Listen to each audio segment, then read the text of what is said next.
David knew his wife Sarah wasn't really dead. 6 months after her funeral, he still smelled her perfume in their empty house. Then a stranger called about Sarah. "Mr. Chin, your wife didn't die in that car crash," the man said. "And I have proof she's still alive." Before watching full story, comment below from where you watching. Also like and subscribe for more stories. David sat in his kitchen, staring at the cold cup of coffee in his hands. 6 months had passed since Sarah's funeral, but the house still felt like she might walk through the door at any moment. Her coffee mug sat in the exact same spot on the counter. Her books remained open to the pages she would never finish reading. The neighbors said it was time to move on. His sister called every week telling him to pack Sarah's things away. But David couldn't bring himself to change anything, because deep in his heart he felt Sarah was still there. It started with small things. The scent of her perfume in the hallway when he came home from work. The sound of her laughter echoing from the garden where she used to tend her roses. Sometimes he would find the kitchen window open in the morning, though he was sure he had closed it the night before. His friend said it was grief playing tricks on his mind. Dr. Martinez, his therapist, called it normal processing. But David knew what he felt. Sarah was trying to tell him something. The phone rang, breaking his thoughts. David looked at the caller ID but didn't recognize the number. "Hello, is this David Chin?" The voice was professional, formal. "Yes, who is this?"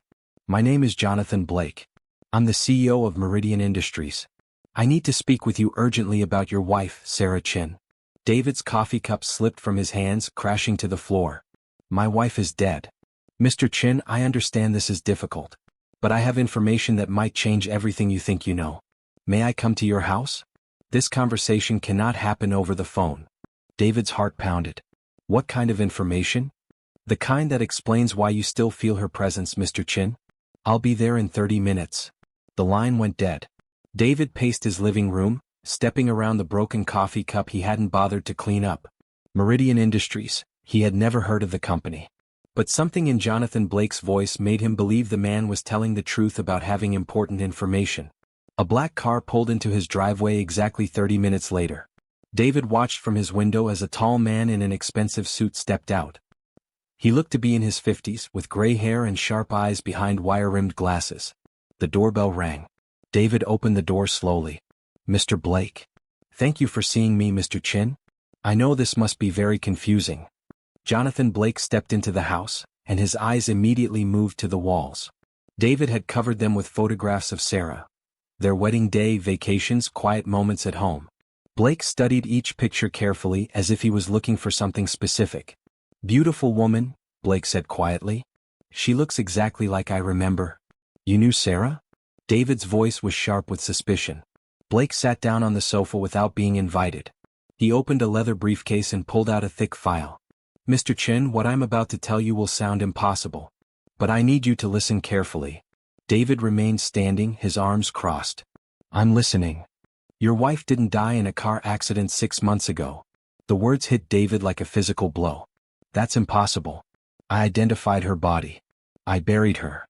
Blake opened the file and pulled out a photograph. He handed it to David. "This picture was taken 3 days ago." David looked down at the photograph and felt the world tilt beneath his feet. It showed a woman walking out of a coffee shop in what looked like a busy city street. The woman had Sarah's face, Sarah's hair, Sarah's smile. She was wearing clothes David had never seen before, but it was unmistakably his wife. "This is some kind of sick joke," David whispered. "I wish it were, Mr. Chin. The woman you buried was not Sarah Chin. Her name was Lisa Morrison and she worked for my company. She was Sarah's identical twin sister." David collapsed into his chair, the photograph trembling in his hands. "Sarah never mentioned a twin sister." "That's because Sarah didn't know Lisa existed until 6 months ago," Blake explained. "They were separated at birth and adopted by different families. Lisa grew up in foster care, eventually became involved with some dangerous people. When she was 18, she started working as what we call a replacement specialist." "What does that mean?" Blake leaned forward. "Mr. Chin, there are people in this world who need to disappear. Sometimes they're in danger, sometimes they've witnessed crimes, sometimes they just need a new life. My company helps them vanish completely by providing them with new identities." David stared at him. "And Sarah needed to disappear?" "Sarah had discovered something at her job that put her life in danger. She was an accountant at Harrison Financial, correct?" David nodded slowly.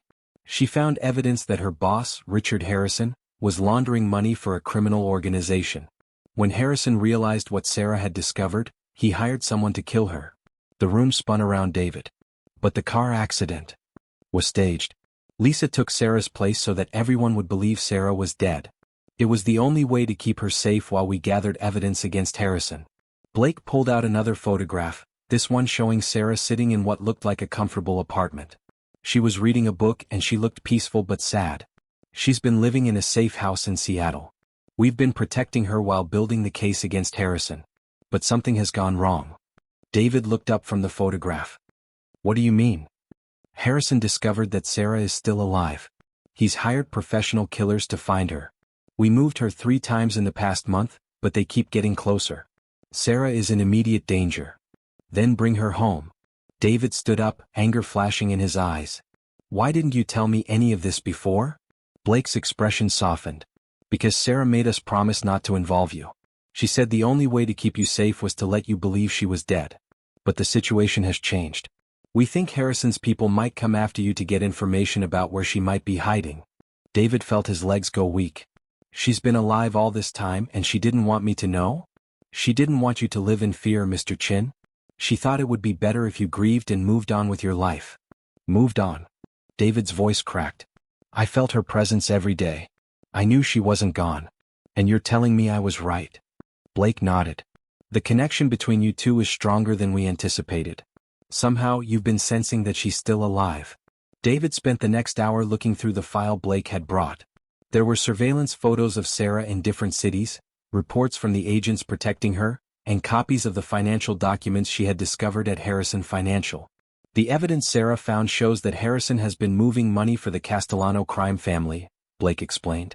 Over $50 million in the past 2 years. But Sarah was the only one who understood their system well enough to prove it in court. David looked up from a photograph of Sarah sitting by a window, looking out at a street he didn't recognize. Is she okay? I mean, emotionally? She asks about you every day. Our agents report that she cries herself to sleep most nights. This has been as hard on her as it has been on you. Then why not just bring her back? Why not just arrest Harrison? Blake shook his head. We tried that approach with a similar case 2 years ago.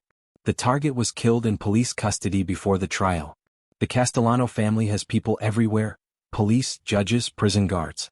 The only way to make this work is to get Harrison and his associates to confess on tape. How do you plan to do that? Blake smiled for the first time since arriving. That's where you come in, Mr. Chin. David felt a chill run down his spine. What do you mean? Harrison believes Sarah is dead. But he's been watching you, hoping you might lead him to information about what she discovered. We want to use that to our advantage. Blake pulled out a small device that looked like a hearing aid. This is a recording device. We want you to approach Harrison and tell him you found something among Sarah's belongings, financial documents that you don't understand but that you're willing to sell. You want me to be bait. We want you to give us the opportunity to record Harrison admitting what he did. Once we have that confession, we can arrest him and his associates, and Sarah can come home safely. David stared at the recording device. And if something goes wrong? We'll have agents watching you at all times. The moment you're in any real danger, we'll move in. David picked up the photograph of Sarah by the window again. In it, she was touching a necklace he had given her for their 5th anniversary. She was still wearing it. When would this happen? Tomorrow. Harrison has a standing lunch appointment at the Riverside restaurant every Thursday at 1 o'clock. Our intelligence says he'll be there alone. It's the perfect opportunity. David looked around his living room at all the photographs of Sarah. For 6 months, he had been living in a house full of memories, talking to a woman he thought was dead. Now he was being asked to risk everything to bring her home. If I do this, he said slowly, and it works, when will I see her again? As soon as Harrison is in custody, we can reunite you. It could be as early as tomorrow evening. Thursday morning arrived gray and rainy. David had barely slept, spending the night staring at the photographs Blake had left behind. The images of Sarah alive, of Sarah missing him, of Sarah crying herself to sleep, played over and over in his mind. At 11 o'clock, Blake returned with 2 other agents. They fitted David with the recording device and went over the plan one more time. Remember, Blake said, you're a grieving widower who found some papers among your wife's belongings. You don't understand what they mean, but you need money and you think Harrison might be interested in buying them. One of the other agents, a woman named Agent Collins, showed David a manila envelope. These are copies of some of the documents Sarah originally found, but not the most damaging ones. If Harrison takes the bait and tries to buy them, he'll have to explain why they're valuable to him. David nodded, though his hands were shaking. And you'll be listening to everything? Every word, Blake confirmed. Agent Martinez will be at a table across the restaurant, and I'll be in a van outside. If Harrison becomes suspicious or aggressive, just say the phrase, "I think Sarah would have wanted this," and we'll come in immediately. At 12:45, David sat in his car outside the Riverside restaurant, watching the rain streak down his windshield. He thought about the first time he had met Sarah at a bookstore downtown. She had been reading a mystery novel, and when he asked her about it, she had told him she always tried to solve the puzzle before the last chapter. "I like to think I'm smarter than the writer," she had said with a smile that made his heart skip a beat. Now David was living in his own mystery, and he desperately hoped the ending would bring Sarah home. At exactly 1 o'clock, David walked into the restaurant. He recognized Richard Harrison immediately, a tall, thin man with silver hair and cold blue eyes. He was sitting alone at a corner table, reading financial reports while eating a salad. David approached the table, the manila envelope tucked under his arm. "Excuse me, are you Richard Harrison?" Harrison looked up, and David saw recognition flash across his face. "David Chin. I'm surprised to see you here. I was hoping we could talk. It's about Sarah." Harrison gestured to the empty chair across from him. "Please sit down. How are you holding up?" "It's been difficult," David said, placing the envelope on the table. "I've been going through Sarah's things, trying to decide what to keep and what to let go of." Harrison's eyes fixed on the envelope. "That must be very painful. I found some work documents she brought home. Financial reports, spreadsheets, that kind of thing. I don't understand any of it, but I thought maybe—" David paused, trying to look embarrassed. "I thought maybe they might be worth something to someone." "What kind of documents?" Harrison's voice was carefully neutral, but David could see tension in his shoulders. David opened the envelope and pulled out several papers. "Account summaries, transaction records. Some of them have your company's name on them." Harrison reached for the papers, and David saw his hand tremble slightly. Harrison scanned the documents quickly and his face went pale. "Where did Sarah keep these?" Harrison asked. "In a safe deposit box. There are more documents there, but I wasn't sure if they were important." Harrison leaned forward. "David, I need to ask you something, and I need you to be completely honest with me. Did Sarah ever talk to you about finding irregularities in the company's accounts?" David shook his head. "She never talked about work at home. Said it was too boring." Harrison seemed to relax slightly. "These documents, they could be valuable to certain people. But they could also be dangerous if they fell into the wrong hands." "Dangerous how?" Harrison looked around the restaurant, then lowered his voice. "Sarah discovered something she wasn't supposed to see. Something that could hurt a lot of people if it became public." David felt his heart racing. "What did she discover?" "Let's just say that some of my business associates prefer to keep their financial arrangements private." "Very private. You mean illegal?" Harrison smiled, but there was no warmth in it. "I mean private, David. The kind of private that people kill to protect." David gripped the edge of the table. "Are you saying Sarah was murdered because of what she found?" "I'm saying Sarah died in a car accident, and it would be very unfortunate if anyone tried to suggest otherwise. But these documents, they could cause problems for people who don't like problems." Harrison pulled out his checkbook. "I'd like to buy these papers from you, David, and any others you might find. Let's say $50,000 for everything Sarah might have taken from the office." David stared at the check Harrison was writing. $50,000? For some boring financial reports. "Consider it a gesture of sympathy from Sarah's former employer," Harrison said. "But I need your word that you'll never speak to anyone about what Sarah found. Not the police, not a lawyer, not anyone." "And if I don't agree?" Harrison stopped writing and looked up at David with those cold blue eyes. "Then you might." David felt ice run through his veins, but he forced himself to stay calm. "You're admitting that Sarah's accident wasn't really an accident." Harrison finished writing the check and slid it across the table. "I'm saying that accidents happen to people who don't mind their own business. Sarah was poking around in accounts that didn't concern her. She was asking questions that made my business partners nervous. So you had her killed." "I had a problem solved," Harrison said matter-of-factly. "Sarah discovered that we've been moving money for the Castellano organization. $25 million this year alone. She found the offshore accounts, the shell companies, everything." David could hardly believe what he was hearing. Harrison was confessing to murder and money laundering as casually as discussing the weather. But Sarah's dead now, David said carefully. So the problem is solved. Not quite. Harrison leaned back in his chair. You see, David, we never found all the documents Sarah copied. We searched her office, her computer, even her car before we arranged the accident. But some files are still missing. How do you know? Because our accounting doesn't match what the Castellanos expect to see. Sarah was smart. She hid evidence somewhere before she died. We've been hoping you might find it among her personal belongings. David realized this was his moment. What if I told you Sarah wasn't really dead? Harrison's face went rigid. What did you say? What if I told you the woman who died in that car crash wasn't Sarah at all? Harrison stood up so quickly his chair fell backward. Several other diners turned to look, but Harrison didn't seem to notice. That's impossible. Is it? David pulled out one of the photographs Blake had given him, the one showing Sarah walking out of the coffee shop 3 days ago. This was taken earlier this week. Harrison grabbed the photograph, his hands shaking. This can't be real. Sarah's alive, Mr. Harrison. She's been hiding from you for 6 months, and she has all the evidence she needs to put you and the Castellanos in prison for life. Harrison's face had gone completely white. Where is she? Safe. And with federal agents who have been recording everything you just said. Harrison spun around, looking for exits, but Agent Collins was already standing behind him with her badge out. Blake and Agent Martinez entered from the front door. Richard Harrison, Blake announced, you're under arrest for conspiracy to commit murder, money laundering, and racketeering. As they handcuffed Harrison, he looked back at David with pure hatred. You think this is over? The Castellanos will never let her live. They'll hunt her down wherever she goes. Blake smiled coldly. Not if they think she's already dead. You see, Mr. Harrison, you're going to help us arrest them too. And then Sarah can finally come home.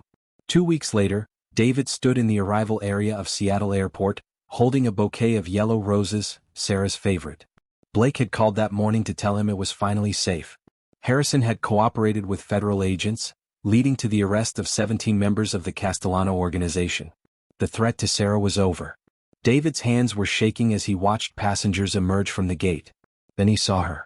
Sarah looked exactly like she had in the photographs, but seeing her in person made David's heart stop. She was thinner than he remembered, and there was a sadness in her eyes that hadn't been there before. But she was alive and she was walking toward him. They stopped 3 feet apart, both of them crying. David, she whispered. I knew, he said, his voice breaking. I knew you weren't really gone. She fell into his arms and David held her like he would never let go. Around them, other passengers and families continued their reunions, but David and Sarah were lost in their own world. I'm so sorry, Sarah sobbed against his chest. I wanted to tell you, but they said it was the only way to keep you safe. You did keep me safe, David whispered into her hair. And you kept yourself safe too. That's all that matters now.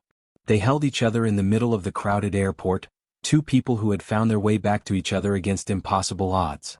I have something to tell you, Sarah said, pulling back to look at him. I'm pregnant. David stared at her in shock. How is that possible? Sarah smiled through her tears, the first real smile David had seen from her since before she disappeared. I found out 2 days after I went into hiding. I've been waiting 6 months to tell you we're going to be parents. David felt his knees go weak. He had gotten his wife back and now he was going to be a father. That's why you were so careful about staying safe. That's why I was so desperate to come home. Blake appeared beside them, smiling broadly. I hate to interrupt, but we should get you both out of here. The press is starting to gather outside. As they walked toward the exit, Sarah squeezed David's hand. I have one more surprise for you. I don't think my heart can take any more surprises. Sarah laughed, the sound David had been missing for 6 months. Lisa wants to meet you. She's the one who saved my life, and she wants to be part of our family. David thought about the woman who had died in Sarah's place, who had given up her life so that Sarah could live. I'd like that very much. They stepped out into the bright afternoon sunlight, and David realized that for the first time in 6 months, the world felt real again. Sarah was alive, they were going to have a baby, and they had a chance to build the life they had always dreamed of. 6 months later, David sat in the same kitchen where this story began, but everything had changed. Sarah was at the stove making breakfast, her hand resting on her growing belly. The house was filled with her laughter again, with the sound of her voice, with the scent of her perfume. The photographs on the walls were different now. Wedding pictures mixed with ultrasound images, vacation photos alongside pictures of Lisa, who had become like a sister to both of them after her recovery from the injuries she sustained in the staged accident. "David," Sarah called from the kitchen. "Could you help me with something?" David smiled and got up from the table. These were the words he had been hoping to hear for almost a year. Not the desperate whispers of memory and grief, but the real voice of his wife, asking for his help with ordinary, wonderful things. As he walked into the kitchen, Sarah turned around and smiled at him. "I was just thinking," she said, "we never did solve the mystery of how you knew I was still alive." David wrapped his arms around her from behind, his hands covering hers on her belly. "Maybe some mysteries don't need to be solved. Or maybe," Sarah said, leaning back against him, "love is just stronger than death." Outside the kitchen window, the roses Sarah had planted before her disappearance were blooming again. The garden she thought she would never see had waited for her return, just like David had waited. Just like their love had waited. The mystery was solved, the danger was over, and their new life was just beginning. But sometimes, late at night when the house was quiet, David would remember those 6 months when he had felt Sarah's presence even though he believed she was dead. He had learned that love could transcend distance, danger, and even the appearance of death itself.